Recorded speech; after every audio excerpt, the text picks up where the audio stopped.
Hi everyone. I'm eating my canapes.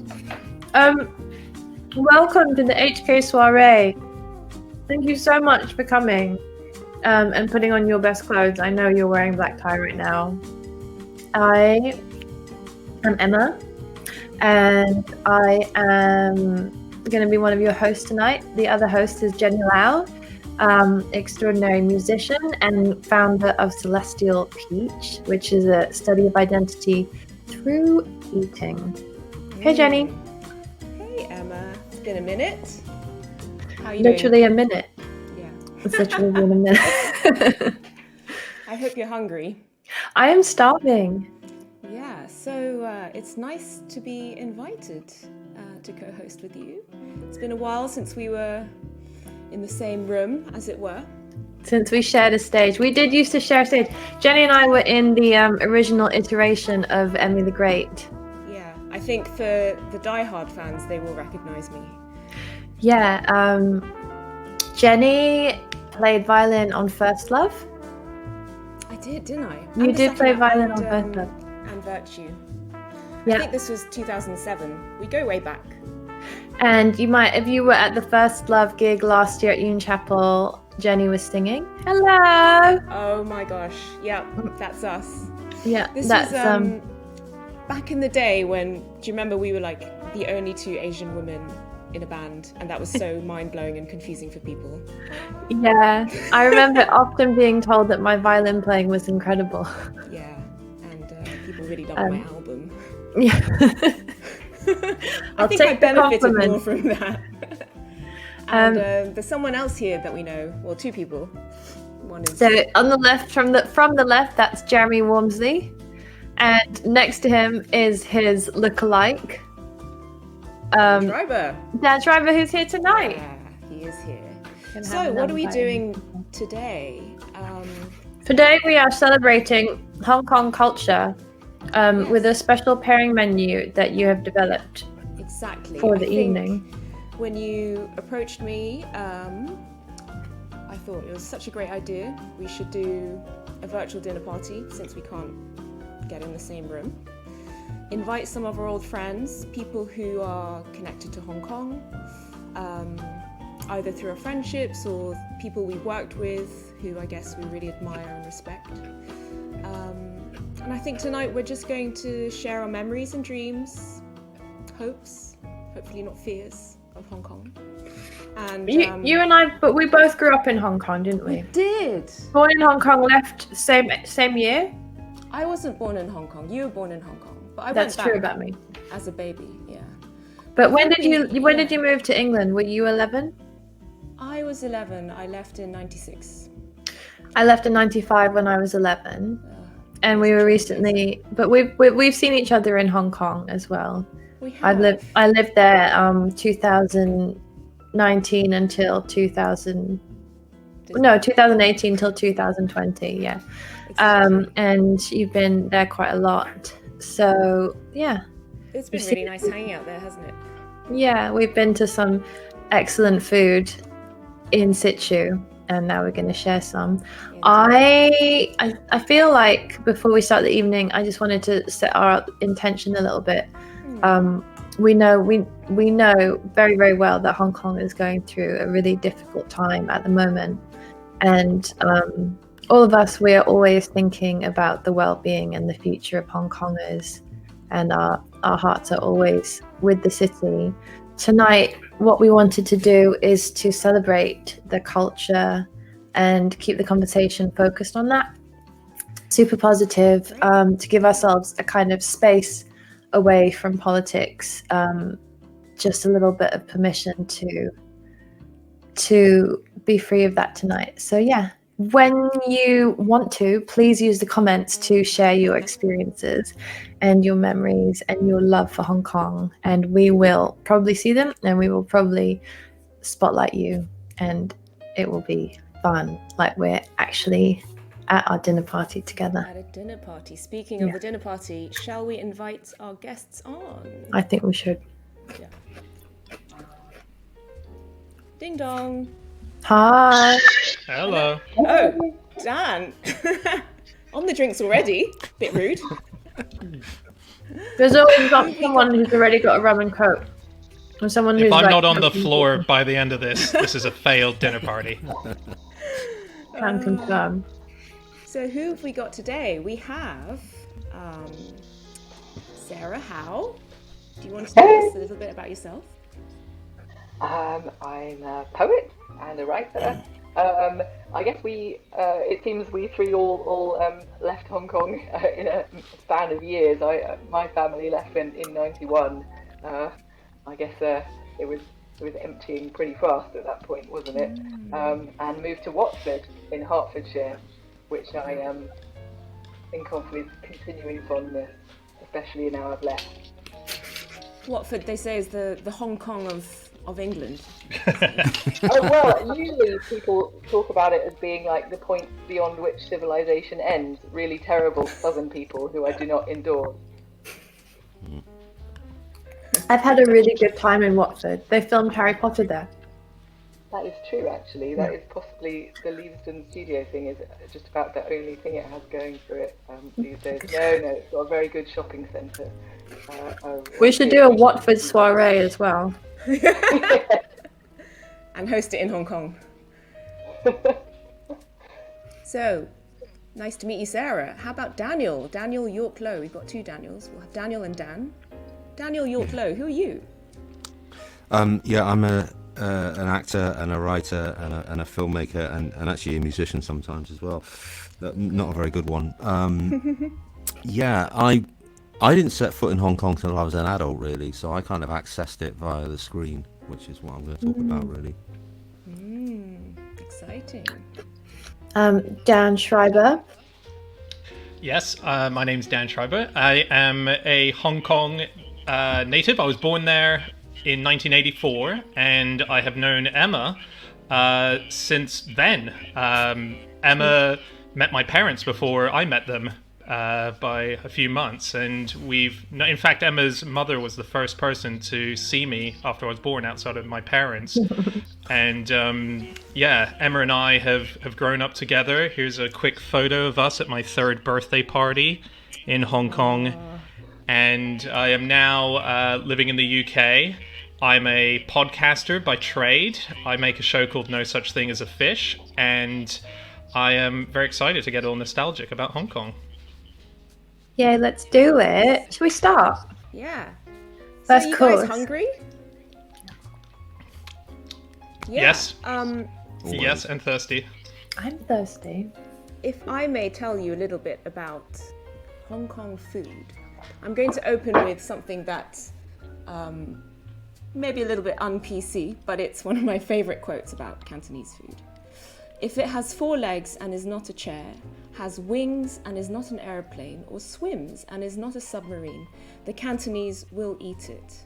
And that's something that Prince Philip, the Duke of Edinburgh, has reportedly said about the Hong Kongers, or the Cantonese. But I kind of think that's true, because when you think about the Cantonese, and especially about Hong Kong food culture, it is so unique. It's everything, Hong Kong people are so adventurous when it comes to food, and it was really hard tonight to kind of choose 4 dishes to try and distill this amazing diverse food culture into one evening. But to me, it's like all the highs, all the lows. There's this focus on tradition, but also I think Hong Kong people aren't afraid to follow trends, to try new things when it comes to food. We're highly social, so a lot of the food revolves around socializing, meeting family and friends, but also it's got a lot of ritualistic meaning. It's very important. It's embedded in our culture, and if you think of all the big festivals like Mid-Autumn, which we've just had, New Year, Qingming, even the Hungry Ghost Festival, food plays an important and significant part in that. So if I can ask you guys, what kind of food would you say defines Hong Kong food culture?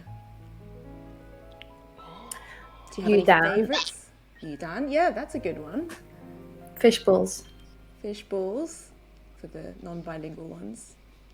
Har Dan, khao. what's your... Har khao sumai. Yeah. Oh, Yeah, that's I funny. mean, we're talking dim sum now, aren't we? Oh, yeah. Yeah. Which is...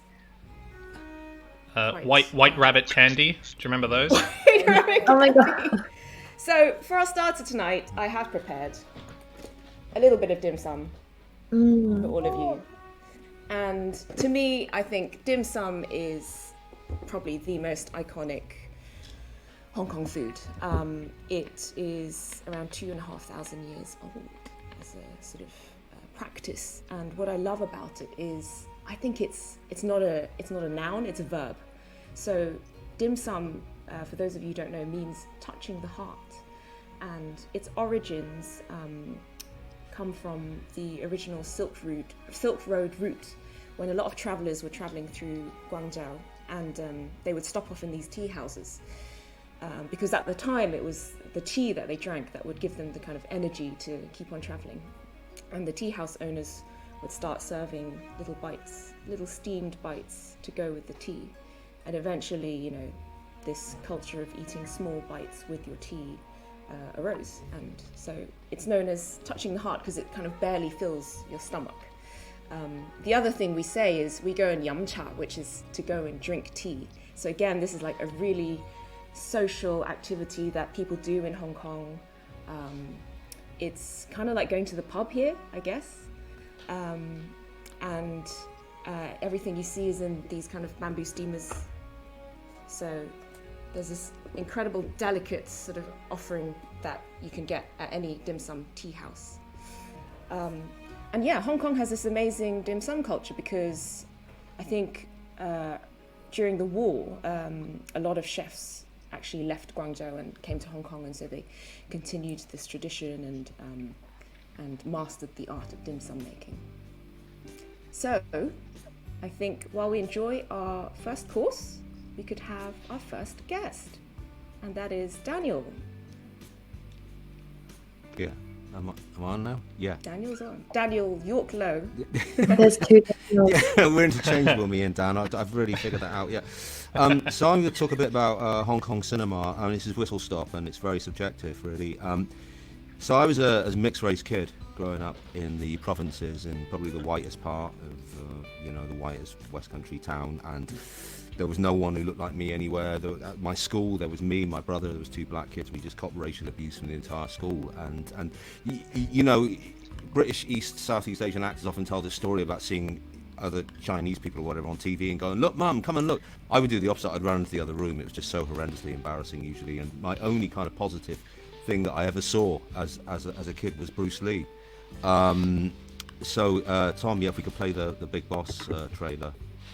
This was, and it's in the days before streaming and the days before DVDs and all that kind of stuff. You didn't see, it was quite hard to see Bruce Lee.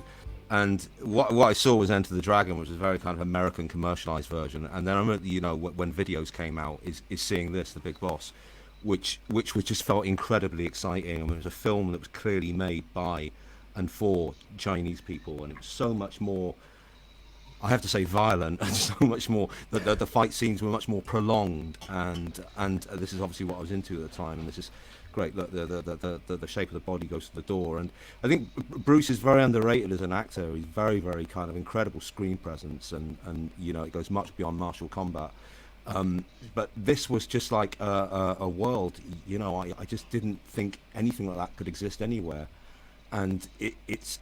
The kind of, and there's some dodgy sexual politics here. This is my favourite bit. These dogs are incredible because you think, oh no, Bruce is going to kill the dogs, and he doesn't. He sort of leaps balletically away from them, So it's great. He doesn't harm the dogs, and that's just it was a beautiful thing for me. But what and I fell in love with kind of Hong Kong cinema in a way. But later on, when I came out of drama school, and in drama school I've been doing Shakespeare and Tennessee Williams and Ibsen and all this stuff, and I became a Chinese actor who wasn't quite Chinese enough, and I got cast in this BBC film called Peggy Sue, which gets shown on BBC at like 3 o'clock in the morning. Sometimes you might catch it, and I had to speak Cantonese in it, and I didn't know how to do that, and this girl who was in the film, I had to learn very quickly, and she gave me this stack of VHSs, and one of them was this film called She's a Man, He's a Woman, directed by Peter Chan. I think we can play that, Tom. I just got a clip from it. This blew my mind because it was a kind of wacky rom-com starring Leslie Cheung and Anita Yuan. And I'd never seen anything like that. I'd never seen Chinese people being funny, being eccentric, being wacky, falling in love with each other, kissing each other. We don't see that now on UK TV. We just don't. And I kind of fell in love with the Hong Kong cinema. There's a kind of kinetic energy to it, a rough and readiness to it, but an enormous style. And you take this scene, it's got no right to work at all, and they somehow sell this. Do you know what I mean? There's this thing with this puppets going on, and you just think this is just impossibly silly. It's never going to work, and somehow they pull this off, and it just I mean, I gotta say, it kind of changed my life. The possibilities of storytelling and acting, and here we go. There's this amazing kind of thing where they go in to kiss, and look, the puppets stop. you can't make that work, but they do. I just want to say a quick word about Leslie Cheung, because I don't really go that gaga about actors. I'm an actor myself, and I kind of know that you're generally as good as the material you get. But there's something about Leslie who died very tragically when he jumped off a high building in Hong Kong. So he had severe depression, and I know Emma's going to talk about Cantopop later. He was an extraordinary singer as well, and there's a farewell concert I've seen online where he's literally crying his eyes out when he's singing, and he was an extraordinary performer, incredible vulnerability. I think we can play Made in Hong Kong now, Tom. This is I'm not showing any Wong Kar-wai even, you know what I mean, because I figure you all seen that. I thought I'd show some Fruit Chan. There's something. I remember Christopher Doyle, who's a cinematographer that works with Wong Kar-wai a lot, talking about the kind of space of Hong Kong in terms of filming. It's a very light space, a very neon space, a very urban space.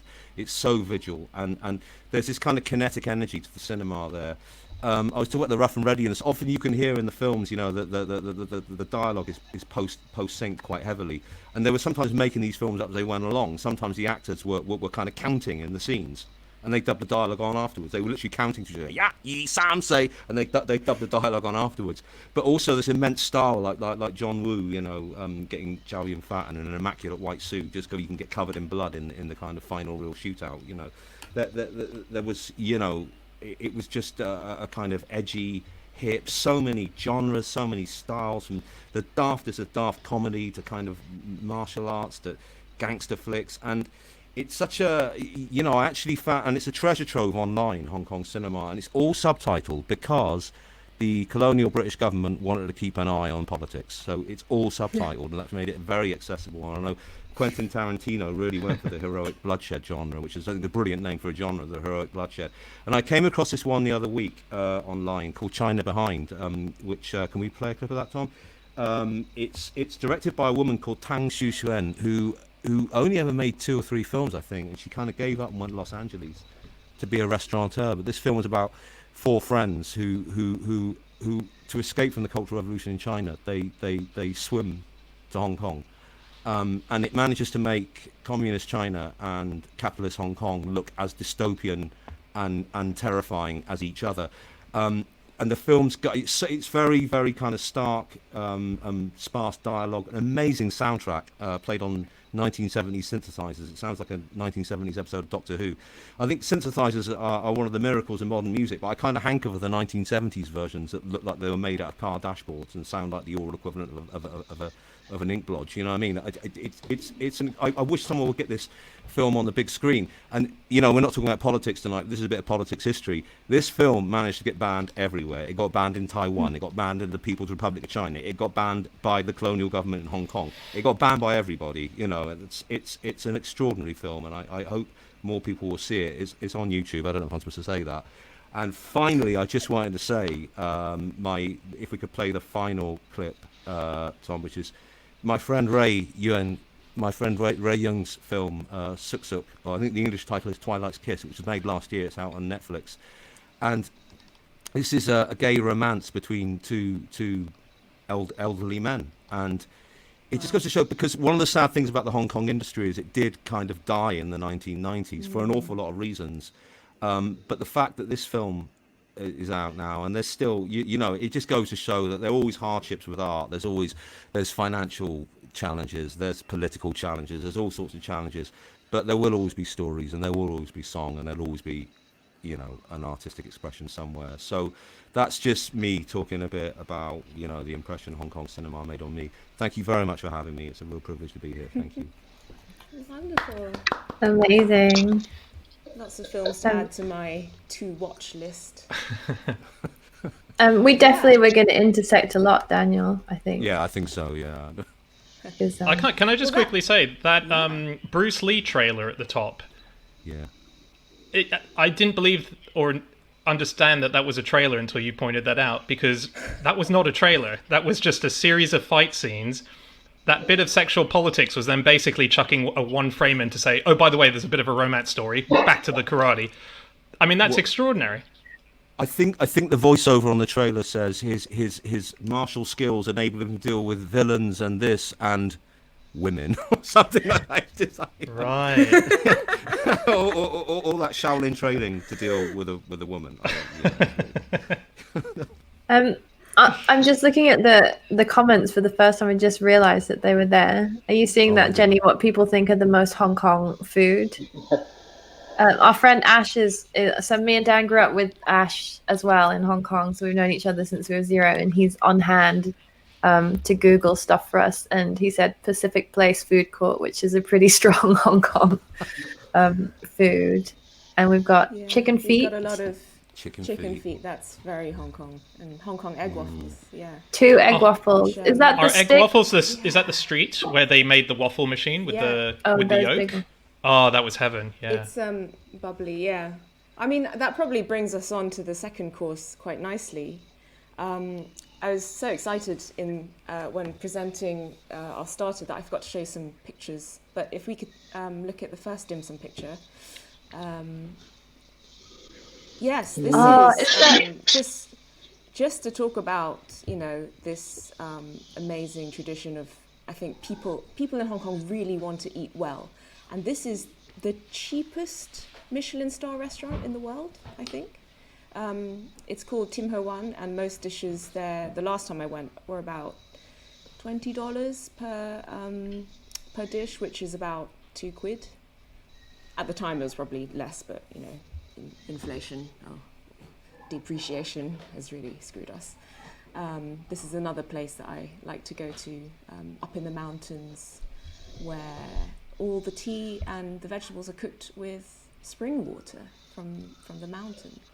So you get this incredible diversity in this kind of high-low sort of eating style where you can get like incredible value, but still get really high-quality food, because I think that's one thing that Hong Kong people are obsessed with, which is good food. So that brings me on to my next course, which is a celebration of street food culture. Street food is everywhere. People find any excuse to eat at all times of the day. So much so that there's actually a fourth meal called SOIREE, which is to be eaten between 9 p.m. and 6 a.m. specifically. So it kind of encompasses, like this whole 7-Eleven culture. We can go in and get your 7-Eleven hot dogs and sandwiches to these incredible stalls on the street, where if we look at this first image that I've got, there we go. There's I don't know if you can see it, there's a street food stall that I used to walk past all the time in Mong Kok, which is the kind of hubbub of Hong Kong, and if you look closely, there's like tripe in oil, there's sort of fish balls, sausages, stinky tofu, chicken feet definitely. So tonight I made an attempt, because I'm vegan, I made an attempt at vegan fish balls. And I'm just going to talk about this incredible dish. I don't know if you guys can see it. Do you have a recipe for that? Yes. Unfortunately, I didn't make these. I got some vegan ones from my local Asian supermarket.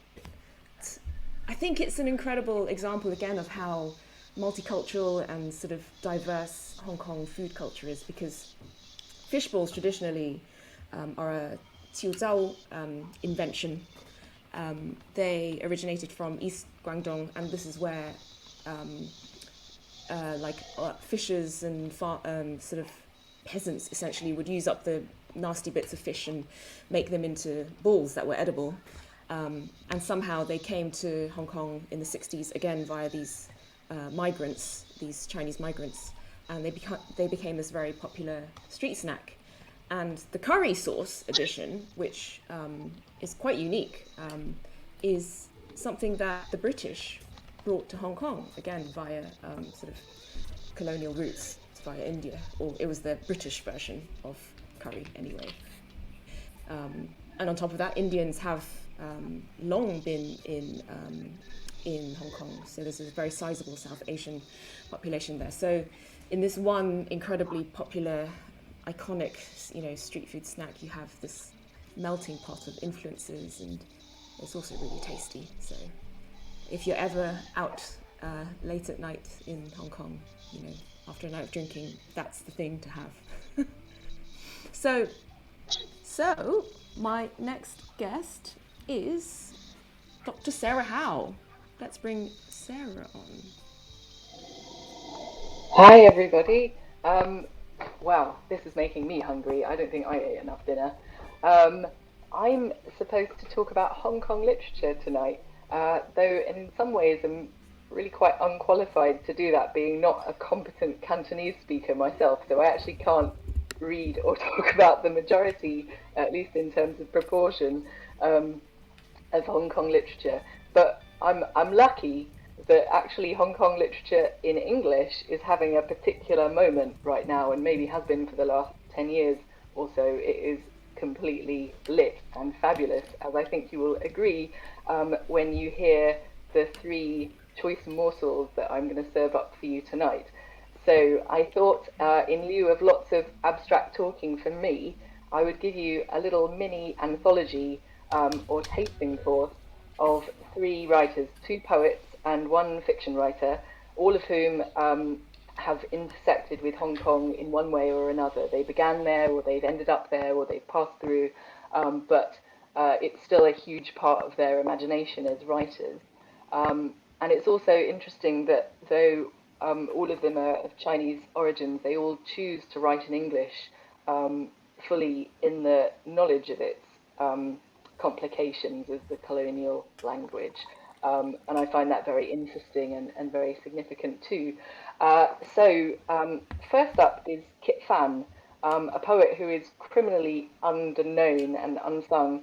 He's actually based in York these days, but his first book was published in Hong Kong in 2011, which I'm going to read a little poem to you from now, called Roots, which, as you'll see, that title is a pun, quite a clever one. I thought I'd start here because, of course, Hong Kong was filled up in waves of people spilling out of China over the course of the 20th century, as things got really bad and bubbled over there at one point or another, the 30s, after the war, the 60s, Cultural Revolution. And the way that those sort of stories of movement and trauma get told or never get told between the generations is this huge theme in Hong Kong literature, which is all a little bit grim maybe as a starter, but sorry. And actually, if you are actually eating now, you might want to stop temporarily, because warning, there is a reference to bowel movements in this poem. So as you'll see, this whole poem is framed in speech marks, and sort of begins and ends with a ... as if it's coming in the course of a bigger conversation. And it's you work out slowly that it's the poet's grandparents who must be speaking, talking about their experiences during the war. Roots. Slowly we ran out of rations, started digging in abandoned gardens for potatoes, taros, half-trampled carrots. At gunpoint, they shuffled us out of the shop, took the metalwork and money, the shelves, the drawers, all emptied in a blink of an eye too scared to look. It could have been January or March, 3 or 4 days roaming inland, gathering what was left in the soil. Grass roots, earthworms went into the broth, thickened with a handful of rice and salt. We tried mud to stop the rumbling. It worked with loose stools. 3 years and 8 months before the sun on the white flags finally set. Luckily, your mother was born 4 years later. So I guess what interests me is that this could be like the Hong Kong version of the Four Yorkshiremen, but it's completely not. I think the point of this poem is actually its matter of factness, the way it's sort of almost coming up in a conversation about something else, like going to the shops or what's for lunch. And I think that there's a really interesting truth to be found in that somewhere. So, first course, a little serving of famine. For my second, some more quality cuisine in the form of instant pot noodles, which I know are an important component of any self-respecting Chinese person's diet. They certainly were for me growing up.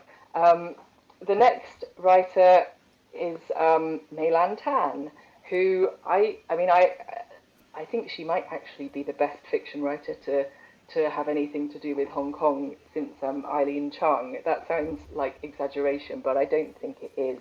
If you don't know her first book of short stories, Things to Make and Break, which became a sort of cult hit a few years back, hurry out and get it. I'm going to be reading to you an extract from a story of hers which appeared in a tiny little limited edition pamphlet, which I'm afraid now seems to sell on Amazon for about £250 second hand, so it's a bit rare. But maybe you can lobby Mei Lan on Twitter if you like this to hurry up and republish these stories in a collection soon, because she is just amazing. So this story is called Little Sister, and it's sort of quietly set on the eve of the handover in Hong Kong. So at one point, the narrator's watching TV and a Western journalist is asking people in the street what they feel about getting handed back to China this summer. And at one point he asks an old woman in a wet market what she thinks about the British leaving. And she replies in Cantonese, "Fuck if I care," she says in Cantonese, flipping another frog. "It makes no difference to me. I barely even knew they were here." And I thought that was pretty good. So the narrator of this story, Little Sister, is 11 or 12 maybe. She's just got her period at the start of the story. Her older sister, Pixel, mysteriously dropped out of their school sometime earlier. And her little sister, the narrator, is eating her lunch of UFO noodles in the playground when a boy from Pixel's class interrupts. I think you'll see why I love this extract and this story. Our school has 2 playgrounds, one on top of the other. Most days I go to the covered place with the other loners, where everyone sits in a row listening to headphones and carving names with compasses. Today I chose the roof because I needed to hear the pounding of basketballs. I'm sitting cross-legged with my back to the wall. The pad feels cushiony. My UFO noodles are still a bit stiff, so I reseal the lid and set them on the ground.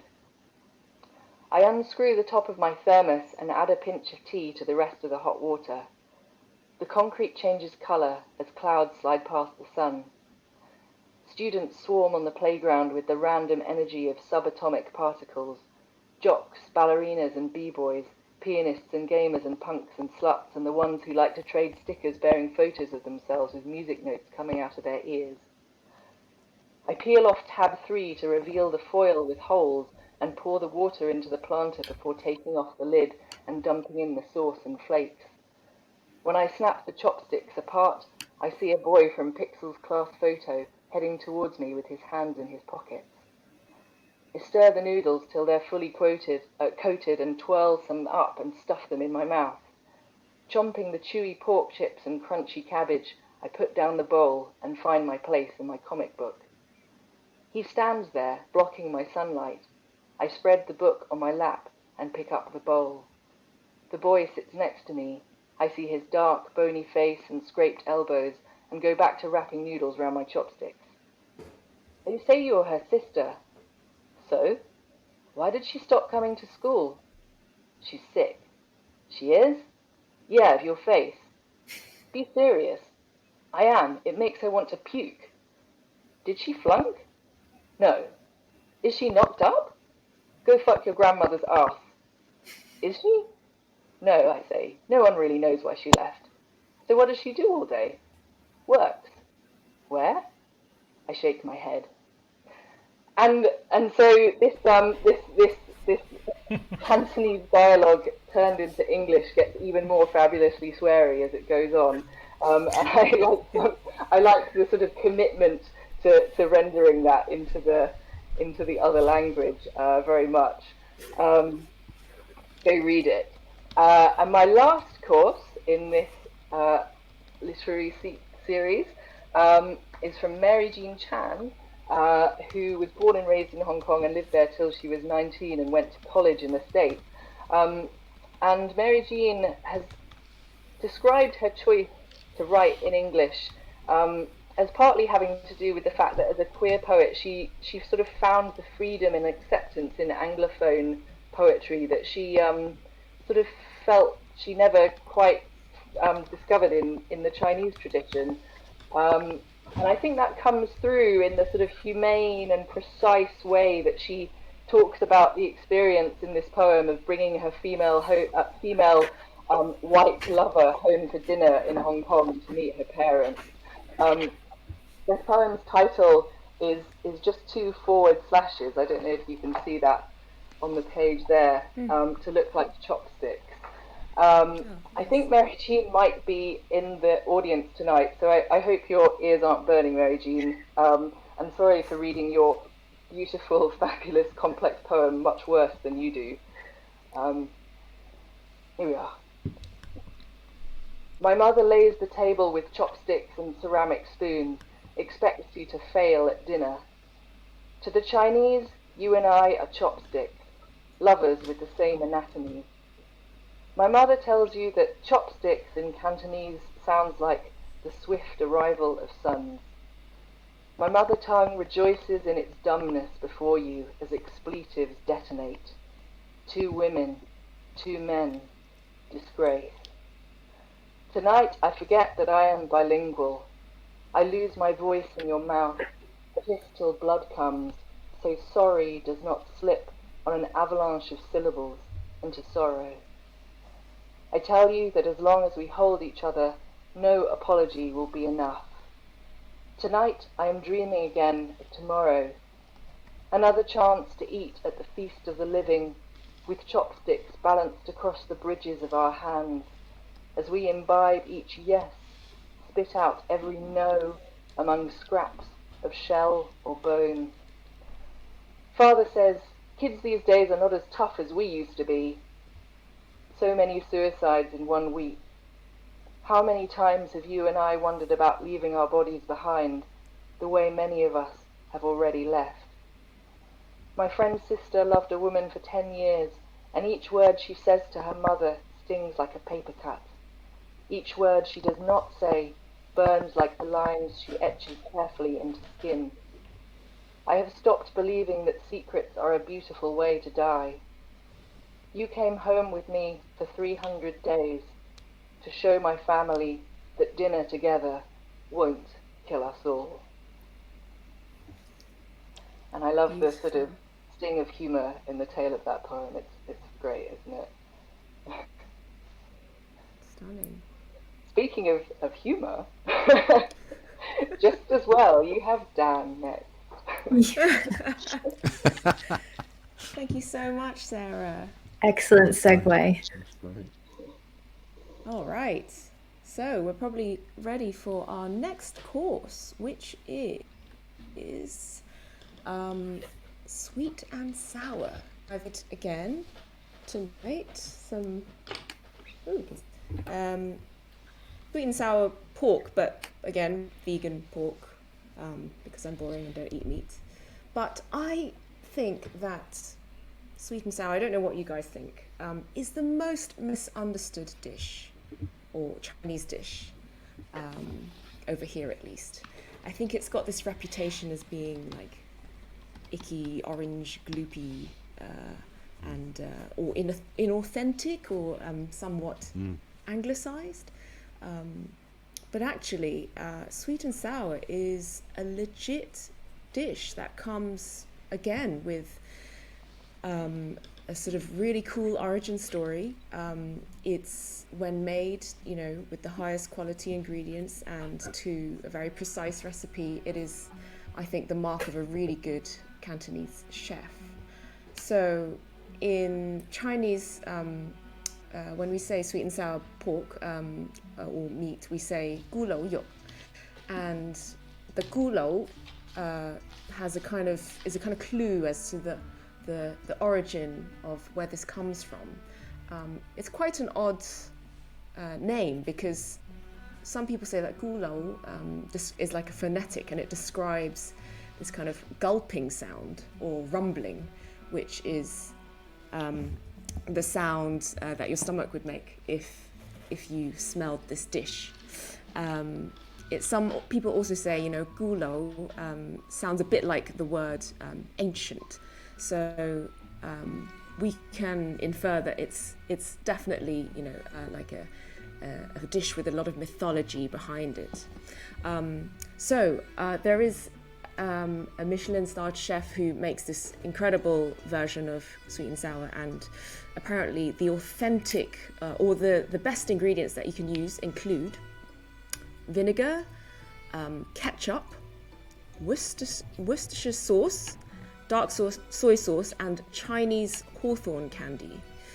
And all of these ingredients, I think, are an incredible kind of example of this cultural mishmash that defines, Hong Kong food. So we have these ingredients such as traditional Chinese hawthorn candy, which you guys may remember when you were young, if you ate like these little red discs that purport to be sweets. They are made from a Chinese berry called hawthorn. But then you've got Worcestershire sauce, which was a British sort of import and is now very much part of the Cantonese pantry. Worcestershire sauce, by the way, has roots in India anyway, because this was a condiment that the East India Company discovered in India and then sort of recreated in Worcestershire, very hard to say. Then you have ketchup, which again is like has roots in I think Malaysia or Chinese Malaysia, which again was then taken by the Brits and sort of re-imported back into Hong Kong. So this incredible kind of mix of sauces and ingredients that make this iconic dish. So I think, in sweet and sour's defense, I think it's very underrated, and when done correctly, it can be really, really delicious. Any thoughts on sweet and sour? Lots of thoughts on hawthorn candy. Yes. The discs. That's cool. Like, I've always actually wondered Red what they discs. were. I miss them. Yeah, did you used to like eat one at a time, or did you just put the whole thing in and just like chomp? Yeah, I agree. I mean, you could, yeah. By the end, you've eaten all of it, haven't you? I'm really impressed that it doesn't have secret meat in it.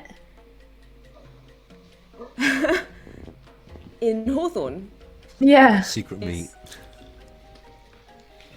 you never know. I really like. I didn't know this, but the palette that Hong Kong gives you in your childhood eating has led me to be one of those people that love Hawaiian pizzas, which is it's a very splitting meal, isn't it? A lot of people, it's like Vegemite or Marmite. You either love it or you hate it. And I didn't realize that it was the Hong Kong palette that allowed for me to love that, because you are adding sweet and sour basically to a pizza by popping a pineapple onto it. I only literally discovered that 2 days ago. I had no idea how to defend it before. That's That's so really beautiful. good point. Yeah, and because of the abundance of especially tropical fruit, you get a lot of dishes where meat is paired with fruit. That's a good point. That's scientifically proven. Yeah, if you don't Google it, sure. Why don't you come on and tell us about your childhood then? Sounds good, yeah. Hello, everyone. I'm going to be talking about Hong Kong nostalgia to you all, and I would encourage everyone who's watching this tonight, if anything pops up in your mind, please put them in the comments so that maybe after I've stopped speaking, we can bring up all the other bits of nostalgia that you've been reminded of along the way. My nostalgia is a period from 1984 to 1997. So apologies if anyone was born before that or after that and doesn't relate to the things that I'm talking about. But when Emmy and Jenny asked me to talk about nostalgia tonight, I was going to try and just do a general thing and look into what would feel nostalgic to everyone. But I haven't thought about Hong Kong in quite a while, and it sort of flooded back a lot of memories. So if you don't mind, this will be a bit more personal than it will be something that is a broad stroke nostalgia look at Hong Kong. So my name is Dan. I was born at Adventist Hospital in 1984, and I learnt Mandarin in Hong Kong as opposed to Cantonese. The school that I had was called Chinese International School, and it taught us Mandarin, which was very unuseful in a country that spoke Cantonese. Extremely unuseful. I could not communicate with anyone except for the few people in my classroom. I also had a Chinese name in Hong Kong, so I was called Xie Bo Dan. I used to go by Xie Bo, Xie for thank you, Bo for uncle, and Dan for egg. Therefore, I was known in school as Thank You Uncle Egg. And actually, no, for a while I had a different name. The problem with learning Mandarin in a school and a country that speaks Cantonese is that most of the people who went to my school would go home and have parents who spoke Cantonese and Mandarin, and they could keep up the language. Every time I came back after a big summer holiday, I would have no idea of any of the stuff that I'd learned, including my name, which really used to piss off my teachers. They'd be like, how could you forget your Chinese name? So one holiday I returned and announced when we went round the room that my name was Hong Luobo, which is red radish, which became another nickname in school for quite a long time. So Xie Bo, though, is my name, which is also a terrible name because Bo means uncle, and people used to laugh at me for that as well, because why is a child called uncle? It felt a bit wrong. I was the only white kid in my class. There were a few other white kids in my year, so I actually have a slightly reverse situation to Daniel, who grew up in the UK, where he was the only Chinese kid in his class. I was the only white kid in my class, and I was desperate to be Chinese. My whole childhood was an obsession with wanting to be Chinese. I used to get pissed off at my parents that I wasn't Chinese. I'd be like, why did one of you not settle with someone else? This is unbelievable. And it's a thing that I've carried throughout my life. When I finally left Hong Kong when I was 12 years old, I moved to Australia. And I remember arriving and being petrified of white people. White people, very scary. It was a very scary thing to walk into a room entirely full of white people. It's a very intimidating thing, which I don't think most people realize.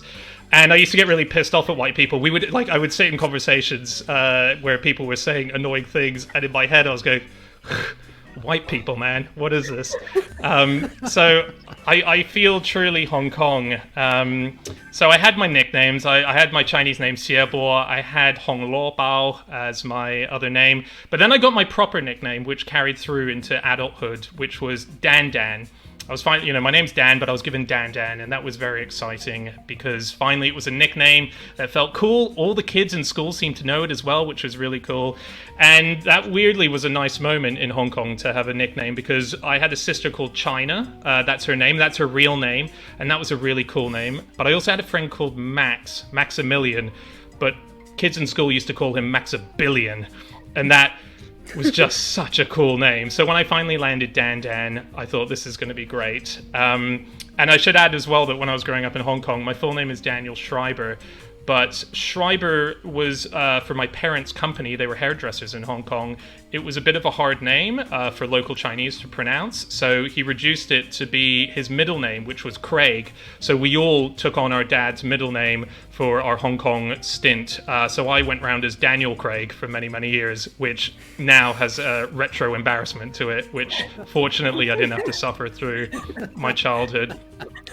The thing I love about Hong Kong, which I want to talk about to begin with, is the mythology of a childhood in Hong Kong. It's one of those things where you tell people about your childhood in Hong Kong and no one seems to believe the stories. They all seem to think that it's improbable that these things happen in Hong Kong. One of the things that, if you're from Hong Kong, you'll probably relate to is in Kowloon Tong back in the early 90s, the planes used to fly into Kai Tak, the airport, but there was a restriction for height in Kowloon that no buildings could be higher than, I think, 2 or 3 stories because the planes flew so low. And I used to say, because I grew up in Kowloon Tong when I was very young, I used to see the planes fly over and you could see so close that you could basically see the eyeballs of the people sitting in the plane. And everyone would say, no, that's got to be illegal. And I swear it was true. And I just found this video while I was sitting here getting ready for this.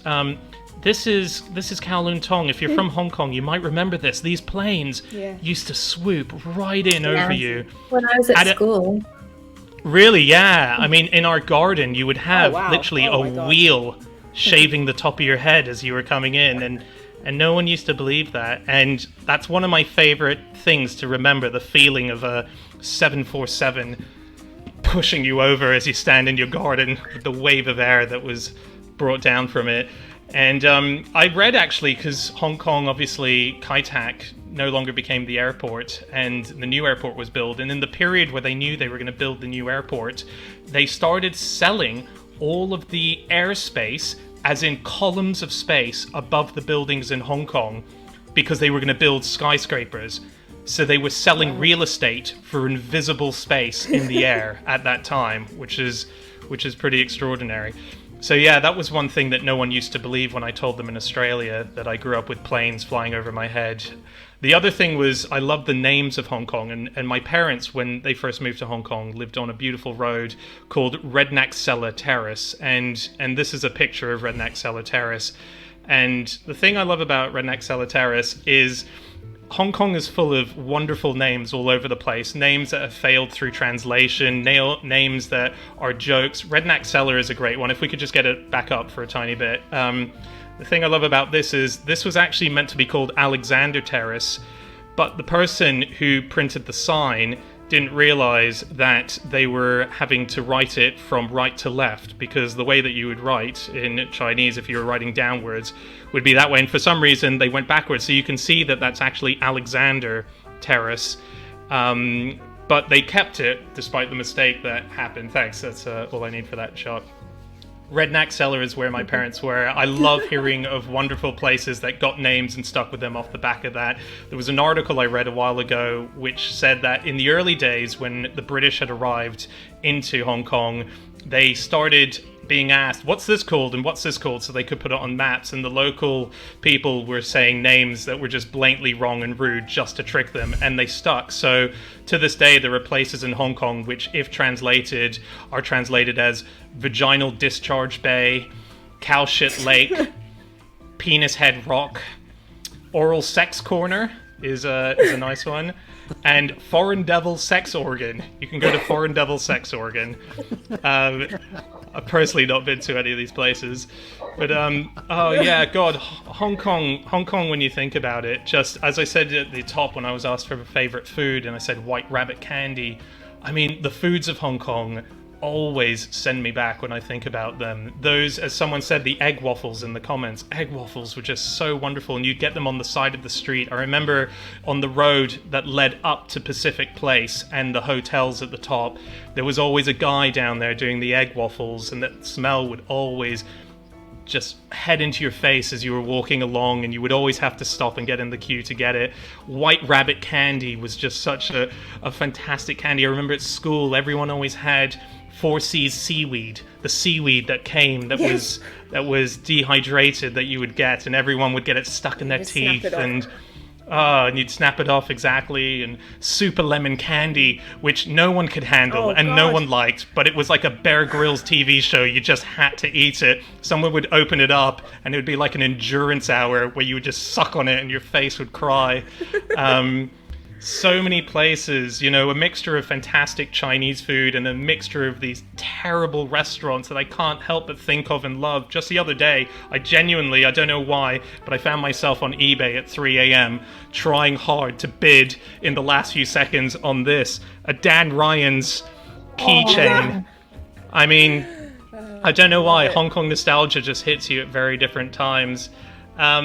And it's weird because I left Hong Kong when I was 12 years old, and I thought, I don't know if any of the things that made me into who I are really happened there. I sort of thought that happened in Australia, but it's blatantly wrong. When I think about the area that I've gone into of the arts, you know, I do stand-up comedy and I do podcasting. Performing is what I do, and there were so many things. I suddenly remembered that I used to do all these English tapes in Hong Kong where I would have to read the sentences that would then be read to Chinese kids to learn English. So he passed the ball to Toby. Somewhere in Hong Kong, there are hours and hours of me teaching Chinese kids English on these tapes. I used to do voiceovers for Wing On, if you remember Wing On, the department store. I was one of the Christmas voices. I was an elf for Wing On. Hey everybody, let's go to Wing On was my line that I did. And I wonder if when I was in those booths doing these voiceovers, if that's what gave me that little nudge to get into it. Music became a big thing in my life, and Hong Kong really, really was a big part of it. Hong Kong had the weirdest obsession with Western music that no other country had. I'll often say to friends growing up, oh my god, this person was massive, and they'll say, I've never heard of that person. Or if they have, they'll say, that was the lamest person out there. I don't know what you're talking about. If you were brought up in Hong Kong in the 90s, you'll definitely remember Yanni live at the Acropolis. There wasn't a day that went by in the 90s where a TV ad didn't come up where Yanni live at the Acropolis wasn't on. No one knows who Yanni is. Everyone in Hong Kong knows and has that album. It was the thing that you couldn't escape from. There was a song which was called Lemon Tree, which was played everywhere. I'm sitting here in a boring room, just another rainy Sunday afternoon. That just obsessed Hong Kong for such a long time. Kenny G. What other country has a love for Kenny G and Michael Bolton in the way that Hong Kong has a love for those two? No one. And it was really interesting because at the school that I went to, I was the only Caucasian in my year, but everyone else was a mix. So everyone was struggling more so with this influx of Western culture and Eastern culture, and they didn't know how to deal with it. And I remember the most bizarre night when I spent a night just before Christmas at my friend Tom Chung's house, and he didn't know what to get his grandmother, a Hong Kong-born, non-English speaking woman in her 80s, had no connection whatsoever to the West except for her Hong Kong life and this generation of grandkids that were brought into her life.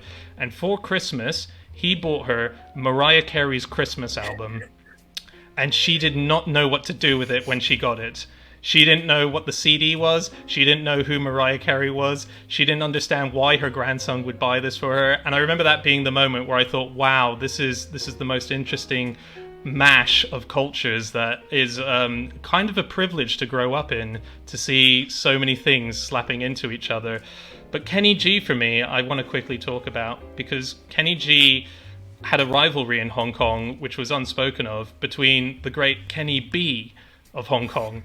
And Kenny B was a cantopop star who was also a saxophonist, just like Kenny G. And he probably benefited off the love for Kenny G. It's probably how he got massive. And I never got to meet Kenny G. It's one of my great regrets. He's still alive. I could still try. But I did get to meet Kenny G in Hong Kong, which did feel like meeting royalty. I met him in a health club. It was this one health club where celebrities always used to come. I met John Bon Jovi there. I met Kenny G. I met Dr. Ruth. It was a very exciting time. I met Anna Nicole Smith and her bodyguard. It was, a mad place. But Kenny G is an extraordinary character. I know he's a bit controversial in Hong Kong now, but let's talk pre-97 here. In 1997 and before, Kenny G was a hero with no baggage. And in China, he's so big, and he's big for a really odd reason. I don't know if you guys know this, and everyone at the dinner party, but Kenny G has a song that is played everywhere in China when you get to the end of a train and it's the destination, they play this one Kenny G song, which is called Going Home. When the malls are closing at night, they play Going Home by Kenny G. When schools are finished they play Going Home by Kenny G. It's this one song that just constantly is played, and it tells everyone, all right, time's up, we all need to go home now. And it's so a big song for going home that Kenny G, when he now plays in China, he has to play that song at the end of his gig. Otherwise, if he plays it in any other spot, people start putting on their coats and getting out of there. And it's not even a big song for him. But, oh yeah, Kenny G, it's like a Yanni, the Pavlovian music. response. Exactly, they find themselves just getting out of there. Exactly. The amount of royalties he must have clocked up on that. None. He has none from it. They have been using it illegally. Yeah. China And, royalties were card, yeah. yeah, and he decided though that it was probably better off for him just to actually enjoy the fact that when he does gigs there, he has such huge audiences versus trying to fight the royalty police there. Also, Kenny G was an early investor in Starbucks when it started, so he's doing fine for money. He's minted, yeah. Yeah, he's fine. My mother was obsessed with Cliff Richard. Someone is saying, "Oh my God, Ricky Martin." Yeah, I mean, Hong Kong music taste was pretty special. And for me, I just want to highlight quickly one of the great bands of Hong Kong that no one will have heard of, which were called Pregnant Men. And Pregnant Men were a band that were made up of Hong Kong kids. And it was a white punk band in Hong Kong, and I remember seeing them play at the CIS basketball courts during some kind of prom. And they released one album, the Pregnant Men album. It's been uploaded onto YouTube, so I highly recommend people have a listen to it. And they were one of the first non-Chinese bands that were allowed to travel around China and play. Which was a rare thing at the time. They did it in 1998. They were a punk band that were allowed to do that, which was really rare. And they did it with Chinese punk bands, including the Anarchy Boys, a band called 69, great name, and Brain Failure. So they supported those bands. And sad news that I just read is that the lead singer passed away last year, which is horrible. It's one of our Hong Kong boys are gone. But yeah, so Pregnant Men were amazing. And actually, it was as a result of Hong Kong that I wrote my first ever song. I was at the Tennis Salem Open. Remember the Tennis Salem Open, everyone? Michael Chang was defending champion for so many years. And even though he was American, he was from Taiwan, and Hong Kong was very proud of him. And I don't believe he won the competition that year. But I went to the toilet during the Salem Open, and I had a piss at the urinal next to Chris Pattern, who was the governor of Hong Kong. Chris Pattern. Yes, I had a piss next to Chris Pattern, and that led to the first song I ever wrote, which was called "Took a Piss Next to Chris." And and I wrote that when I was 12 years old, and I was in a few bands growing up, but I still remember the song. I was 12 years old, and I wrote it before I could even play guitar, so I sang the extra guitar bits before I got to actually learning the notes. So roughly the song was, Wednesday night, I saw some tennis, dun dun dun, also saw Chris Pattern's penis, dun dun dun. And then it kind of goes on. That was roughly it. And then the chorus was like, took a piss next to Chris, took a piss next to the ex-governor of Hong Kong. So that was a big thing for me. But I should probably wrap up. The problem with talking about Hong Kong is it just fills you with nostalgia. Hong Kong is such a wonderful place, full of improbabilities, full of impossibilities when you tell people about it, as I say. And it's so nice in adulthood getting little bits of Hong Kong that excite you in ways that it wouldn't have as a kid. I had my honeymoon in Zanzibar, and as we were driving through Zanzibar, I saw in the corner of my eye, going down the street, a Hong Kong minibus. And I just couldn't believe it. And if you remember the Hong Kong minibuses, that's what they look like. And I think the thing is that a lot of Hong Kong buses got sent to lots of different countries, and seeing a minibus from Hong Kong in Zanzibar out of place was just the most beautiful thing that I remember on that. Well, no, sorry, I shouldn't say that. That was my honeymoon, but it was a highlight. It was a highlight of that trip. And all the celebrities of Hong Kong mean nothing anymore as you grow up. It's all about the connection with the place. I was drunk one night in a pub, and I can't remember the two people who told me this, but their dad designed the MTR sign. And I just couldn't believe that. What a celebrity. The MTR logo was designed by this guy's dad. And I remember meeting a guy who gave Van Damme his name. And I don't mean that he gave Jean-Claude Van Damme, who was a huge cinematic hero in Hong Kong, his actual, first gigs. He literally gave Van Damme his name. Yeah. Van Damme has a different name, but in Hong Kong, he stayed with a family who had the surname Van Damme. And then when Van Damme left their house, he left and took their surname with him. That's not his real name. It's a Hong Kong family surname that he has now. No way. It's things like that. And I know the Van Damme family who gave his name. So I'll just simply close by saying Hong Kong comes up in surprising ways in your life once you've left it. And for me, the biggest one was about 6 years ago. I was playing ping pong with Maximilian in London, and I beat him. And I put on Facebook saying, "Just beat Max at ping pong. Dan Dan wins again." And someone commented going, "Hey, you know Dan Dan means testicles, right, in Cantonese?" And I said, "Excuse me?" And they said, yeah, it means balls. And I discovered, age 28, that the nickname that I had for my entire childhood in Hong Kong meant testicles, and no one told me. Absolutely no one told me. Messaged all my friends saying, "Did you guys know this means balls?" And they were like, "Yeah, hang on, did you not know?" I was the only one who didn't know. And that's the reason all the older kids, "Hey, Dan Dan," that's the reason they knew me. I was being called balls. I thought I was popular. I was just the boy being called balls. Anyway, those are my ramshackle memories of Hong Kong. Thank you. I just wanted to pull out, some people were saying that about their relatives calling them Bolo, which means pineapple, instead of Bella, and Stanley's wife Charlotte gets called Salad. And my mum can't be bothered to know Dan's wife's name because it's Vanilla. So she calls her Vanilla. And she calls my friend Melanie, my childhood friend, is married to Etienne, and they're French. And my mum's just like, "I'm not going to learn that. It's ATM." Brilliant. So good. Yeah. Yeah, the dogged refusal to really learn any... It's like, I could, or I could call you a food. Yeah. Oh, thank you so much, Dan. Of food... Speaking of food, right, we're going to move on to dessert. So, there's this common misconception. What's Emma getting? I wonder. What are you having, Emma? I just have some cut fruit because you told me to have some cut fruit. Yes. I'm going to cut it while you talk. I think that, or there's a saying that Chinese people don't really eat dessert, they eat fruit.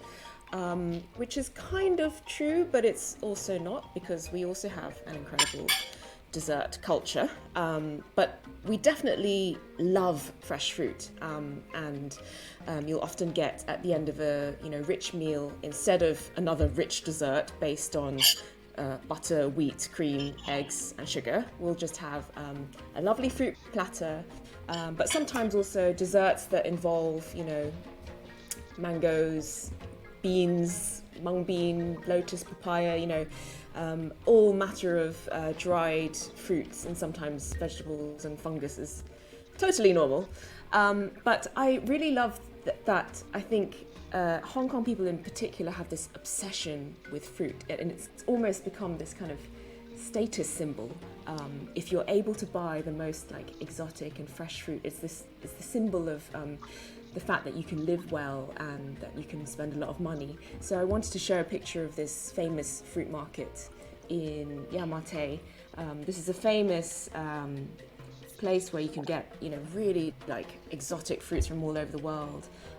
Crazy prices for some of these things. So I think there was one year there were these Japanese strawberries where each strawberry cost 20 quid, and they were freighted in from a Japanese city, and it's this kind of dedication to really flashing your status and wealth, but in a very specific way, that I find admirable. Yeah, and here you can see some melons, and sometimes the packaging I find is really wasteful.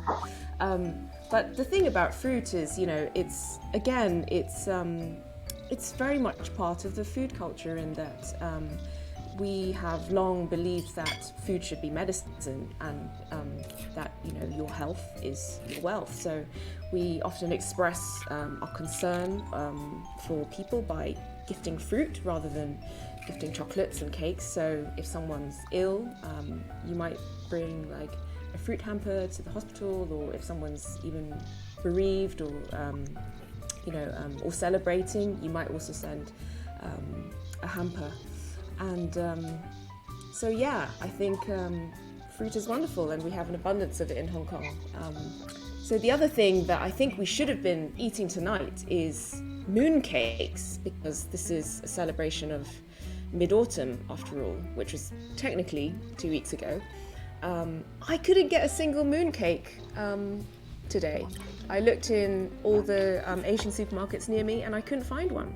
Have you guys managed to have one this year? Are you mooncake lovers? What's that, Emma? I bought a mooncake mold. I had this big ambition to make them with my baby, but obviously like I'm opening it now. But you can get a mooncake mold. Let's see what pattern. You can get them, actually, you can get them sort of quite a lot of places. My friend Jessica, who did the Goddess panel with me the other night, told me about them. She always makes them. And I think like if you are vegan or vegetarian, I think it's probably better to make your own, because it's hard outside of Hong Kong where they have all sorts of specialist ones. It's hard to not get a meaty mooncake. There's a lot of lard that goes into it. This is beautiful. Look, can you see that? I'll lend it to you, Jenny. Oh, great. That's Different mold. Yeah. Yeah, super fun. So I don't know, maybe if people love mooncakes, or if you've had one this year, you could leave a comment and tell us what flavour yours was and whether you made it or you bought it. They are, again, very symbolic. Yeah. Is it Karen May Sussex? Could you please share the recipe if you have it? Yes. Karen May Sussex made their own mooncakes this year. Yes, it is hard work, and that's why we tend not to make them, I guess. Not to make them ourselves. Yeah. But the very significant thing about mooncake is, yeah, Sarah. Sorry, I just thinking about what you were saying about fruit. It's also a sort of a thing that like chopping up fruit like really overly carefully is like a Chinese parent's way of showing you they love. So like your Chinese mother will never tell you that she loves you, but then she'll go and peel and fillet an apple and squeeze lemon juice all over it. And so like then I moved to England and people are eating apples with the peel on whole, and they're like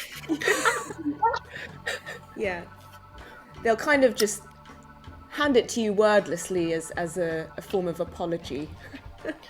Yeah, the grapes with no skin. Grapes with no skin? I've never seen that. My mum always peeling grapes for my daughter. It's an act of devotion. It's so fiddly. Sorry, I interrupted. Yeah, it's definitely. It's definitely. Yes, we know what it means when you get handed a plate of fruit for sure.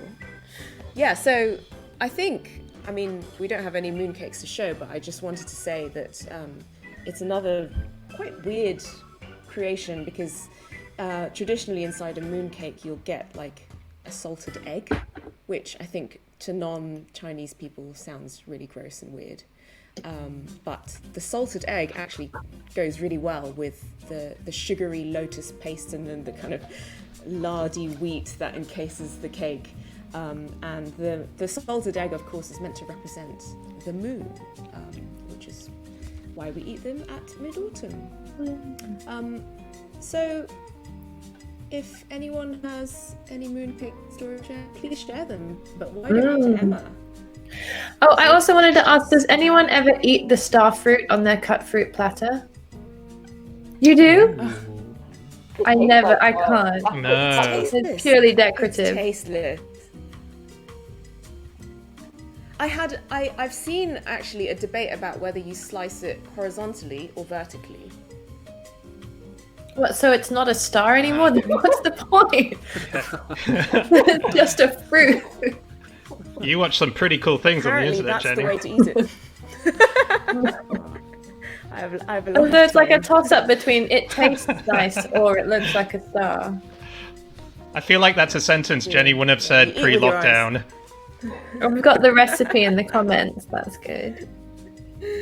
Yeah. Ooh, I'll have to skip the egg. Cool. Look at that later.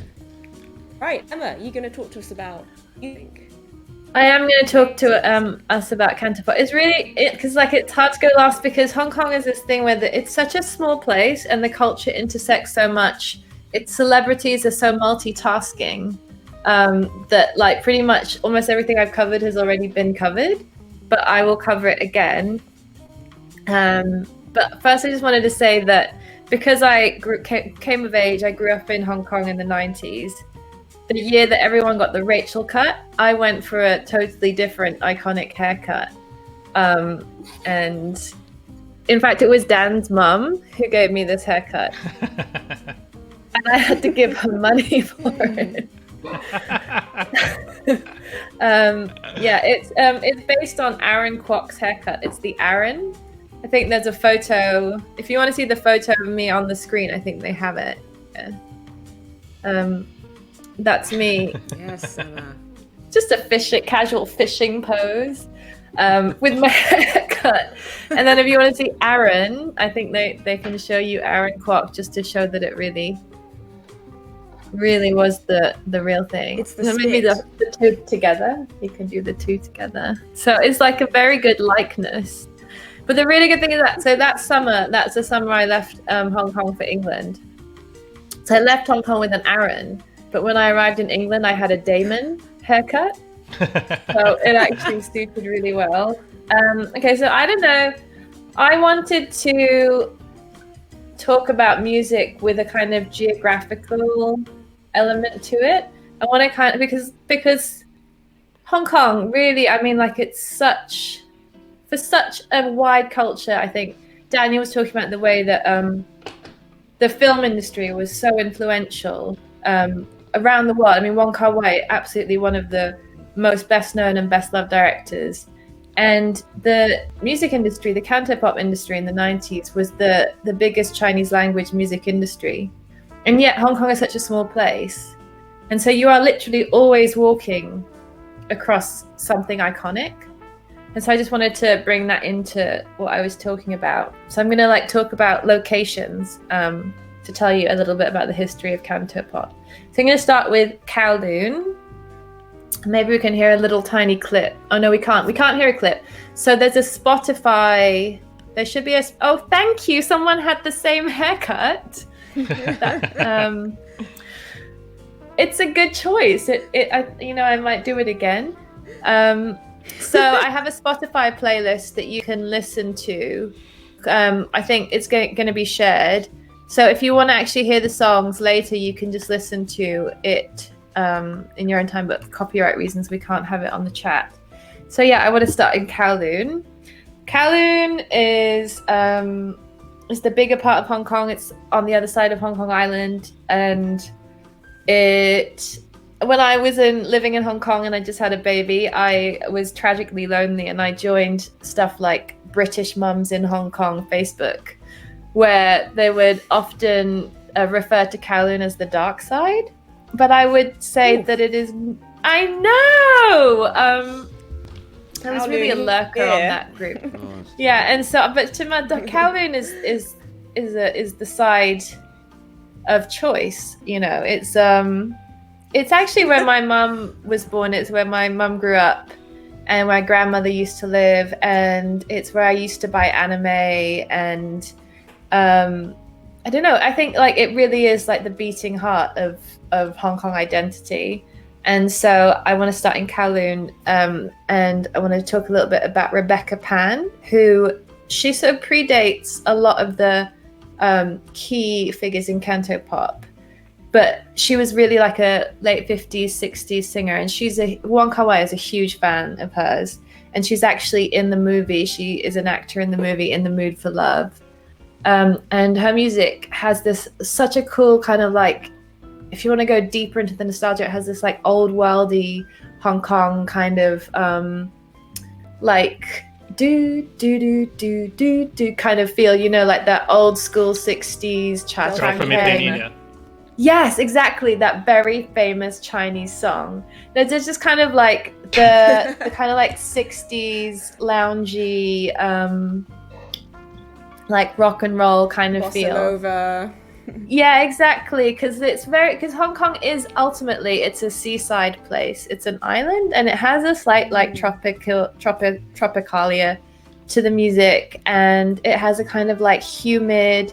Actually, Sarah in the program notes to my gig the other night referred to Cantopop as humid, and like it is. It's got a kind of like wetness, a sadness to it. That's so good. Isn't that gorgeous? Like I was just like, Oh, just like that is classic poet nailing it. always good with the words, the poets. Okay, so we want to start with Rebecca Pan, and if you go on the playlist, you will hear her song Kowloon Hong Kong. And my mum always used to sing that to me, and so it's kind of my favorite song about Hong Kong. And you can imagine my mum like bopping around Hong Kong in the 70s, her living like a life of wild freedom, because Hong Kong was like massively on the up, and it was turning into this like glittering international hub, and that's what that song reminds me of. And then onwards to Diamond Hill. Diamond Hill is in Kowloon. Ash, can you check that is for sure? Diamond Hill is recently, I discovered the location of the last video game arcade in Hong Kong. And if you in the 90s used to go play Street Fighter on arcades and used to go play like endless basketball things and skee ball and stuff, those arcades are kind of gone now, but I found one in Diamond Hill. It is also where Alan Tam from the band The Winners studied. Alan Tam is one of the godfathers of Cantopop, but he started out in a band called The Winners with a Y. And The Winners, people call them the Chinese Beatles. People like, I don't know if you know this, but there's a lot of like the Chinese X, you know, like the Chinese version of.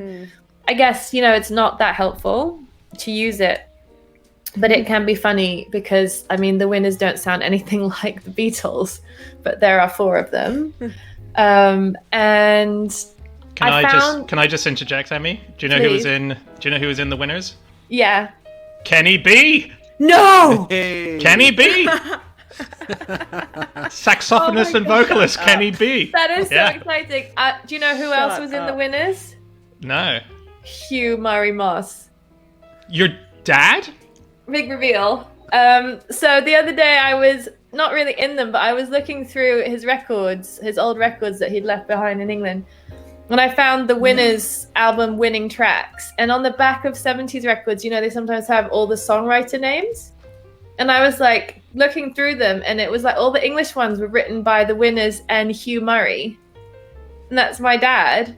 Oh and my like, God. obviously he was a guy who spoke English in the 70s, and they got him to like work on some lyrics with him. So if you listen to track 3 on the Spotify playlist, that is written by my dad. Incredible. It's a banger as well. It's extremely good. And I feel like if we all play the song on Spotify 400,000 times, my dad will make £100, which would be great. I know. I like Hong Kong is so small like that. You know, you bump into Kenny B, you bump into your own father. So the next location is Canton Road in Tsim Sha Tsui. Do you know it? Yeah. It's kind of near Chungking Mansions. Yeah, you get off the ferry and you just kind of like walk straight into Tsim Sha Tsui and you're on Canton Road. And Canton Road is where Sinopoly Records was. And that is the record label that really was like the key record label for Cantopop. So that was Leslie's record label. Daniel mentioned Leslie Chung. They signed Faye Wong, Eason Chan, and Jackie Chung, who was one of the 4 Heavenly Kings. Say Dai Tin Wong. So Aaron Kwok was one of the 4 Heavenly Kings as well. So they basically presided over a golden age of Cantopop that began around the time of Leslie Chung's first Sinopoly album, which is called Summer Romance. And that was in 1987. In 88, they signed Shirley Wong, who later became Faye Wong. And she arguably totally rewrote the rules of Hong Kong music. And there's still nobody has ever touched her in terms of like creative exploration in Cantopop. And so I have on 1, 2, 3, 4, 5. Track 5 on the Spotify playlist is one of her Cocteau Twins covers. And she actually did a lot of work with the Cocteau Twins. And the bassist of the Cocteau Twins, Simon Raymond, is the founder of my record label that I'm signed to here. So it's like it's always been kind of like a cool thing to know that Fei Wong, who was the queen of Cantopop, they call her the Chinese Björk, was so God. I know. Was so Maybe Björk is the Chinese Fei Wong. Yeah, or the Icelandic Fei Wong, yeah. Yeah. Yeah, she's not the Chinese. but No, maybe you're she right. is. I got it wrong. But yeah, so I mean, and they don't even sound the same at all. And she's never covered Björk, but she's covered Tori Amos, Cranberries, and Cocteau Twins. But yeah, so she had a real thing for the Cocteau Twins, and she's done quite a lot of covers of theirs. So I've got that on the playlist. If you want to find the album with the most Cocteau Twins covers, it's called Random Thoughts. Ooh, Stanley's mum worked with Leslie in England. What did your mum do? Because wasn't he a hairdresser? No. Who? Leslie Chung. Was he a hairdresser? Was he? So, I think in Essex or somewhere. That's Don't interesting. quote me on that. I think. Whoa, Ash, can you Google that, please? Ash. So the cool thing about Sinopoly is that the golden age of Cantopop has declined and China's opened up, and C-pop has become a more broad genre, and the rents and the rates in Hong Kong make it hard for bands to practice and pay for records and stuff like that. So Sinopoly have now turned their hand to super tutors. Can we get a photo of the super tutors? Thank you. So I don't know if you've seen photos of the tutors on like buses and billboards, but they're people who teach you maths and English and science, and they get you A's, they get you good grades, and they are so lucrative and they are so well known. I've got a friend, Doretta, who helped me research all this stuff. And she once went to interview one of the tutors, and when she got there, the tutor was getting prepared for an event and was wearing like an actual ball gown because there's such a big deal. Leslie Chung was a restaurant worker. That is very, very interesting. We must go further down that rabbit hole at some point. Okay, so let's move. We're on Canton Road. Let's move now to the Avenue of Stars, which is on the boardwalk of Tsim Sha Tsui. And that's where you can see statues of famous Hong Kong icons. You can see Bruce Lee.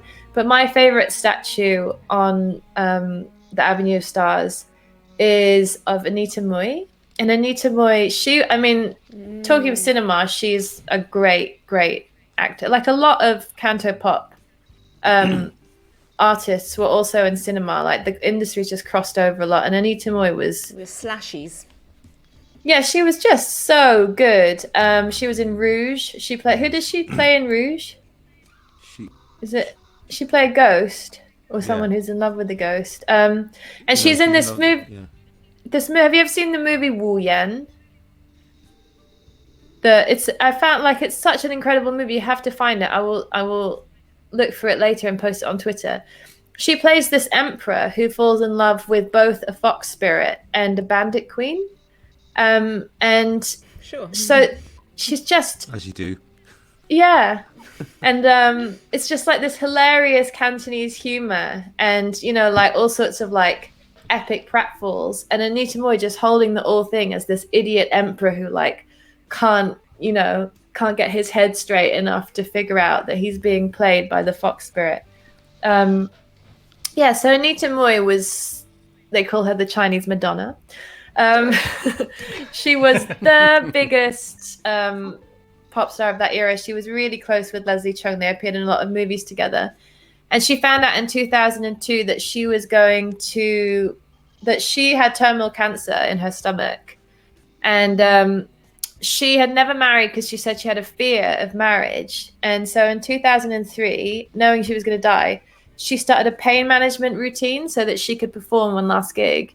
And at the last gig at the Hong Kong Coliseum, she wore that wedding gown that you just saw. And she got married to the stage.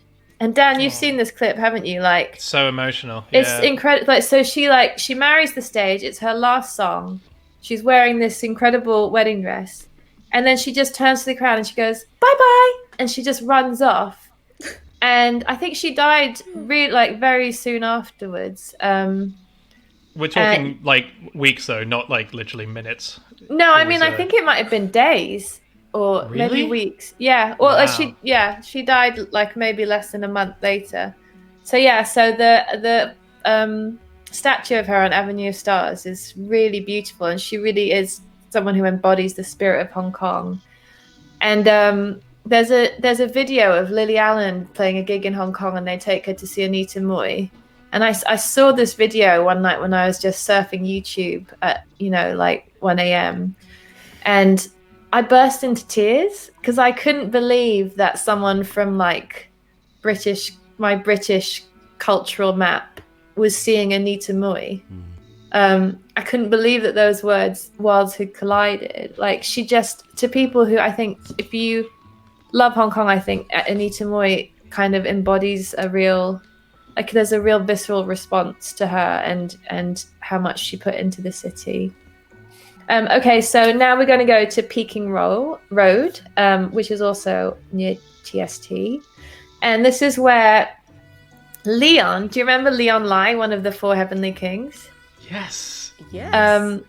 What's the Beijing song? How does it go? I was born in Beijing, Wu Ziming, Wen Si Sui Ding. Do you remember that song? I have to sing all the songs because of copyright. That was massive. That was a huge banger in Hong Kong. Yeah, it was so good. And then he was in all these phone ads that were like, where he had to call his girlfriend Ame, and she'd pick up and she'd go, Leon, and he'd go, Ame. Yes. Oh my god. Yeah. It was so romantic. It was so romantic. It will always be the most beautiful love story of my time.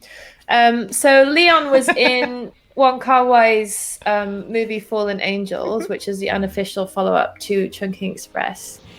And in the movie, he meets the blonde wigged woman after hours in a basement McDonald's on Peking Road. And you can go to that McDonald's. Do you remember that? Michelle Rice, this is the actress. Is it? I'm not sure. Maybe Ash can let us know.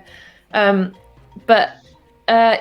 you can go to that McDonald's on Peking Road it's in like, you go down the stairs, and there really is, no more Hong Kong scene than two people meeting after hours in a McDonald's. And there's like an extra layer of Canto history on that, because as Leon meets the woman with the blonde wig, the song that's playing is this incredible version of Forget Him by Shirley Kwan. Do you know it? It goes Wan Ji Ta. It's got this like really deep kind of I'll put it on the playlist. I forgot to, but I'll put it on the playlist. And it's Wong Kar-wai has some of the most incredible soundtracks, and you can the mood of them. They've got a real noirish feel, and I've always thought that is the most Wong Kar-wai of all the Wong Kar-wai songs.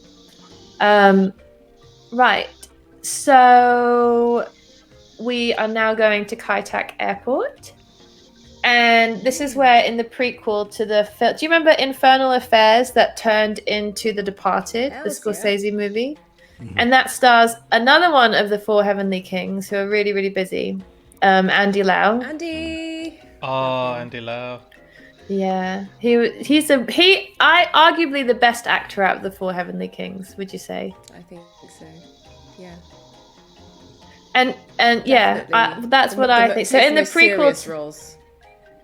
Yeah, or maybe just because Infernal Affairs was so good, and he really, Tony Leung's brilliant in that as well.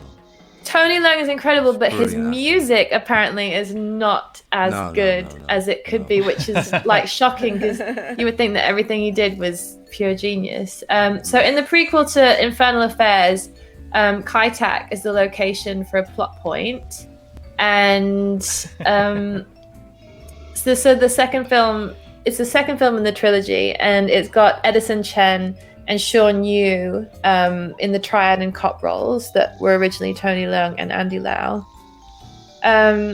So yeah, you can watch, if you watch the second movie in the trilogy, you'll see Kai Tak featured, and obviously like that's a big draw for us all because I totally remember the planes. I remember the lessons stopping because a plane was flying overhead. It's like I remember flying into Hong Kong into Kai Tak after a holiday and feeling like you would be very, very lucky to hit the runway. So it's like really, really an iconic place to film.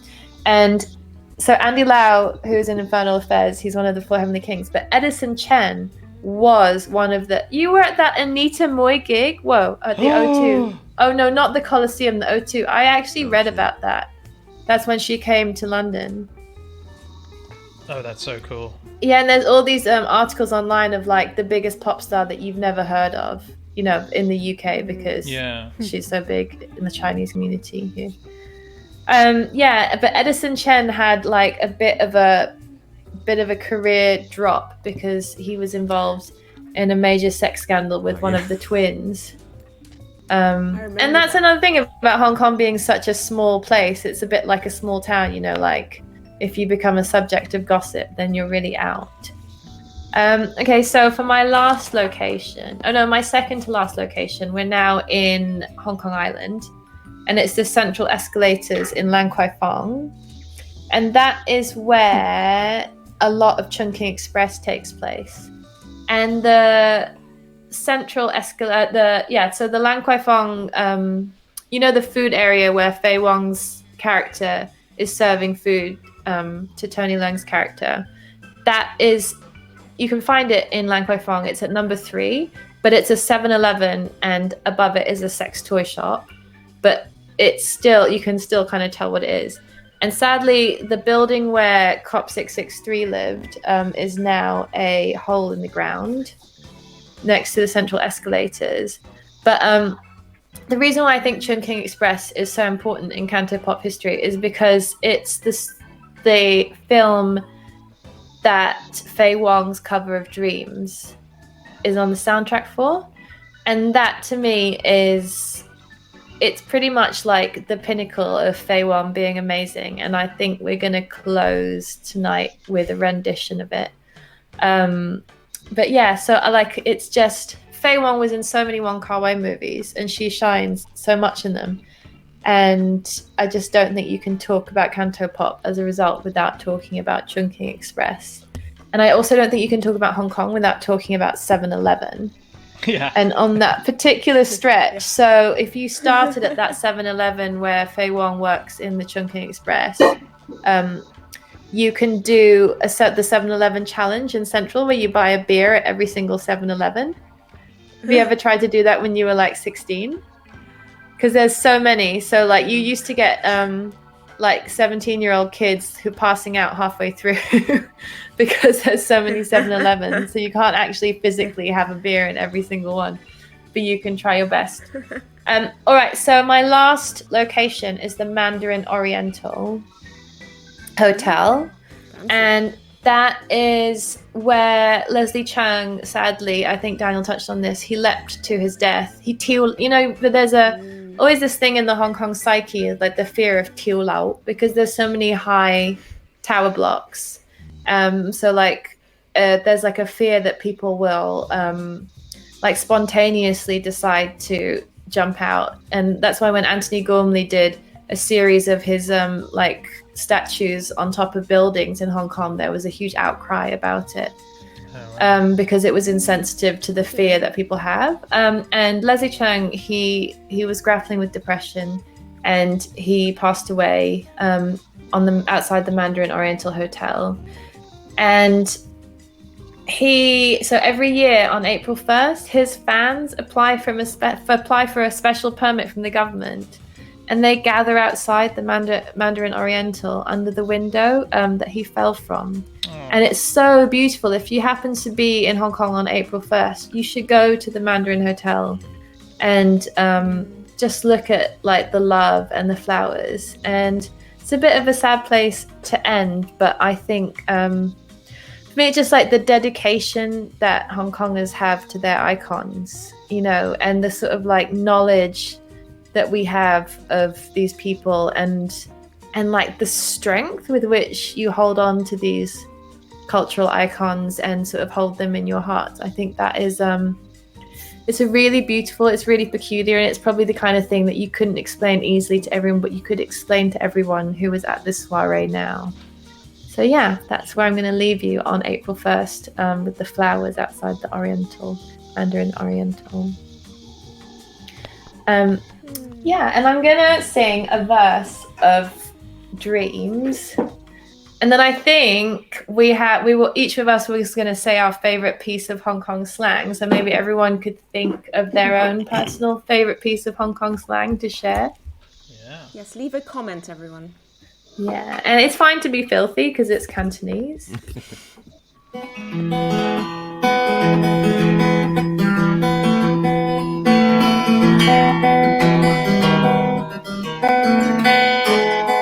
Can you hear that?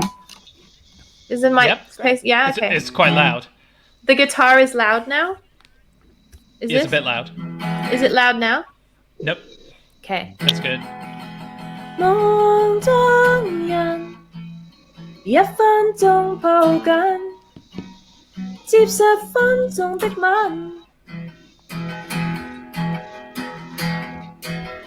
陌生人，這分鐘我在等，你10000分鐘的吻，我放肆跟你熱戀過。你未自然在這樣近，思想開始過分，為何突然襲擊我，進入我們透夢窩，激起一般震撼。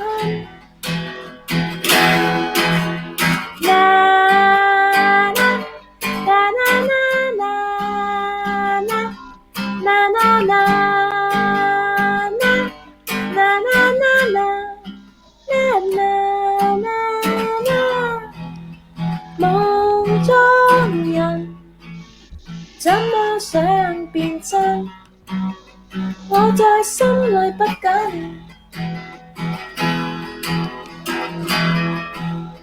夢中塵，這分鐘我在等，你10000分鐘的吻。我放肆跟你熱戀過，你未自然在這樣近，思想開始過分，為何突然襲擊我，進入我們透夢窩，激起一般震撼。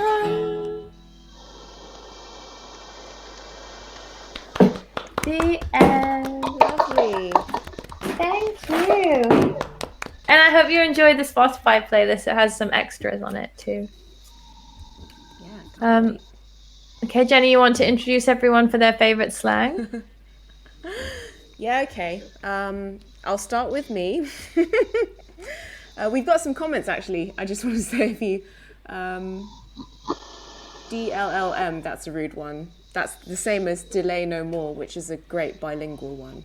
It's kind of, it means doing rude things to your mother, I think. So my favourite one is, yeah, the nicest way I could put it.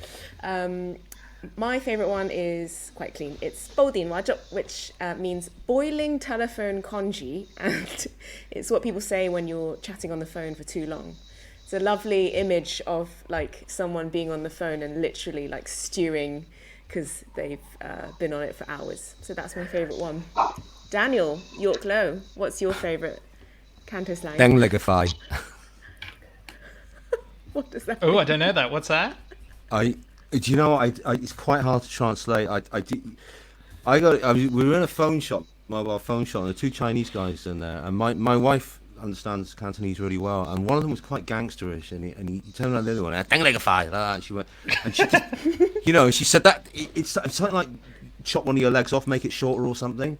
But so I was in this film a few years later, a gangster film called Act of Grace. I think you can buy it for 50p on Amazon. My film career is an absolute joke. Just done it, I'm a theatre actor, but so there was a bit when I had to improvise, beating these guys up, and I just turned around and threw that one, "Dang like a fire," and there was this little Chinese girl, Scouse Chinese girl. It was 16 years old. She was working on it, and she just literally collapsed with laughter at that one. It's kind of like, yeah.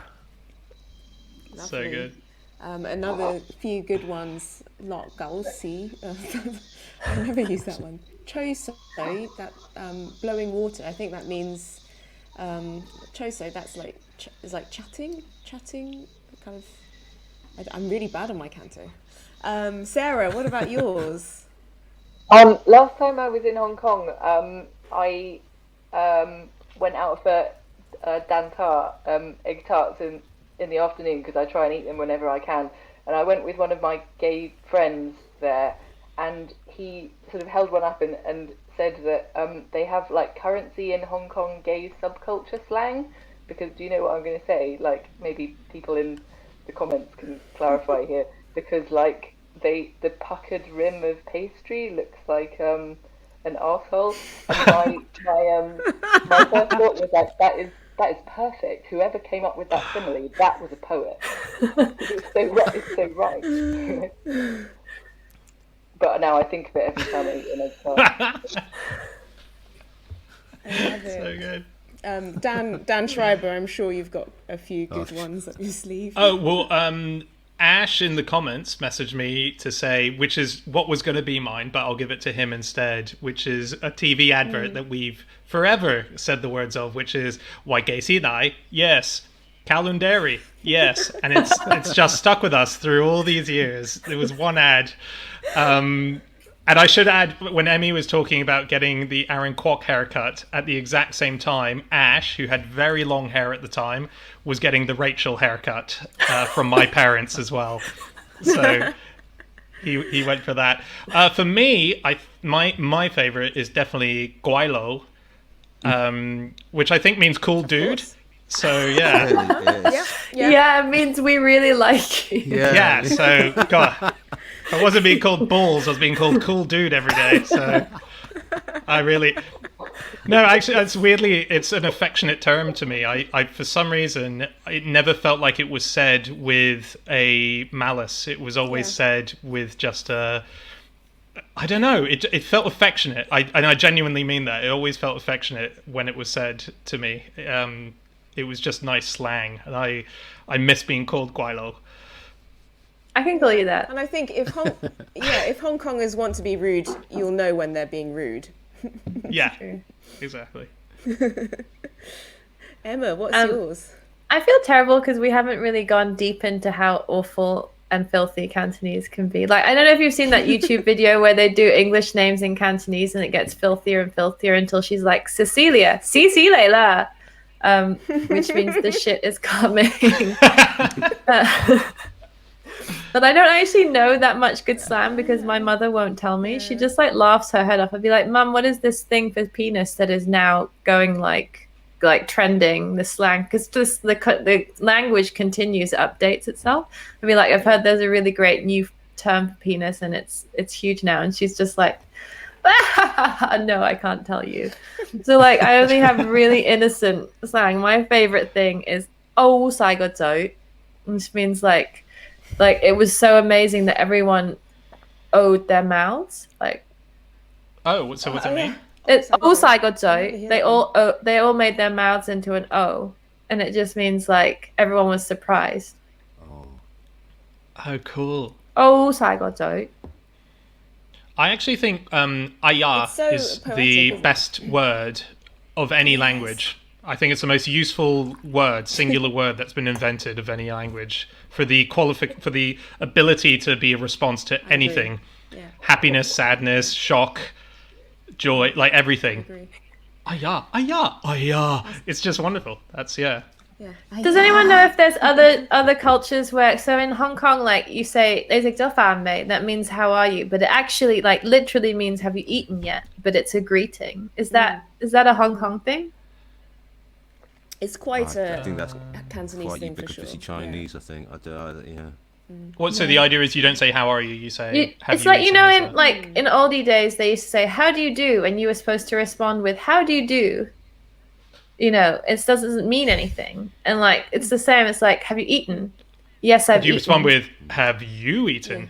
Is that the response? I think no. The response is "yes, I've eaten." To be like, I think like, I don't know. I've always assumed that you're basically saying, "have you eaten?" because I care about you, and the other person saying, "yes, I've eaten. Don't worry." Yeah. Yeah. They're not expecting a literal breakdown of what you ate that day. Unless they were coming to this soiree, in which case they could get one. That's right. Oh, guys, this was fabulous. This was a dream event. Thank you everyone for coming. This is the final event of the Mid-Autumn series at the Barbican. It's been such an incredible Mid-Autumn season and so filled with like brilliant people and like unforgettable moments like this one. So thank you. Thank you, everybody. We're going to wave everyone off. Yeah, I hope we you can all for keep the coming. comments. I'm going to wave you off with a fishbowl.